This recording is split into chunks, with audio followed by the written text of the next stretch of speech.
Hi guys! Good morning! Welcome back to my channel. So for today's video ay magmumukbang tayo ng gawa kong lumpiang Shanghai at saka meatballs. Tawag dito sa amin bola-bola. Kagaya ng pagbola-bola niya sa'yo. Charis! So anyways, share ko lang sa inyo na itong lumpia ginawa ko kagabi.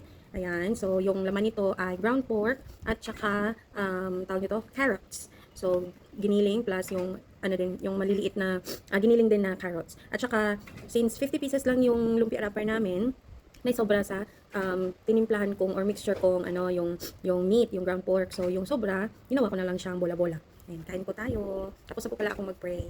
At pakinggan nyo. Kita nyo yan? Ano naman eh? Hindi na makita. Ayan. So marami siyang meat guys. O pa naman, 1 kilo yung ano, yung ground pork. 1 kilo yung ground pork. Tapos nilagyan pa ng carrots. O diba? 3 carrots na buo. O, natin. Tapos, meron akong sausawan dito, Thai sauce, yung green paste at saka yung red paste. Ito, yan. Masarap to guys, promise. Ito yung bago kong paborito na sausawan. Pakinggan nyo. Super crispy. At masarap syempre. I love my own recipe. Kain. At, pasensya na po sa mga hindi mahilig magkamay kumain. Yan, ako ay mahilig magkamay kumain, lalo na pag mga ganitong ulam. Sarap. Actually, ito, ininit ko na to ngayon. Kasi kagabi ko to niluto kasabay sa lumpia. Yung kaso hindi namin naubos kasi yung dalawa lang kami dito sa bahay. Yan. So, ano? May Tagalog ka ng gisidok. Ang kain. Crispy.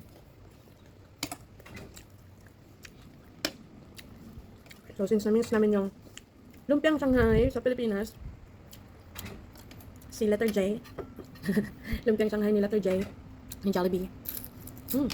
Ay, gumawa na lang kami ng aming version. Sarap. Tapos, yung mixture ko ng ganito, nilagyan ko lang siya ng cornstarch. At saka, dinagdagan ko ng itlog para maging bola-bola siya.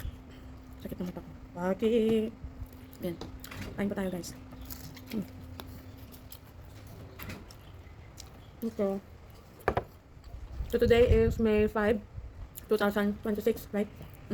5/5/2026. May 5, 2026. Mas balik. So, 12 noon. Saka palang brunch. Breakfast/lunch. Sarap. Tapos yung kanin namin bahaw. Sobra kagabi. Sarap. Pasensya na po sa mga hindi mahilig magkamay kasi ako, kamay is life. Mas feel ko yung pagkain ng lumpia at saka mga ganito pag nagkakamay.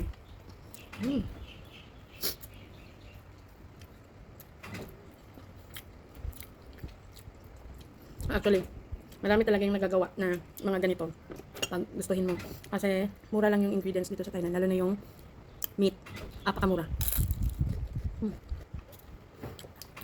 Ay, sauce ko pa oh. Namibya. So, yun na nga guys. Hindi ko alam kung bakit nawala yung audio ko dito. Ayan. So, sa first part meron naman. But anyway, fast forward po tayo. Ayan. Kinakain ko yung gawa kong lumpia. Apaka-crispy at apaka-sarap. Syempre, I love my own recipe. Hi! So, yeah. Fast forward tayo guys. And sa lahat po ng sumusuporta ng aking mga videos dito sa YouTube channel ko, maraming salamat po. And I hope you will continue to support my channel. And yeah, that's it for our video guys. I hope you like it. See you. Bye-bye. Momo Tube Tube. สวัสดีค่ะ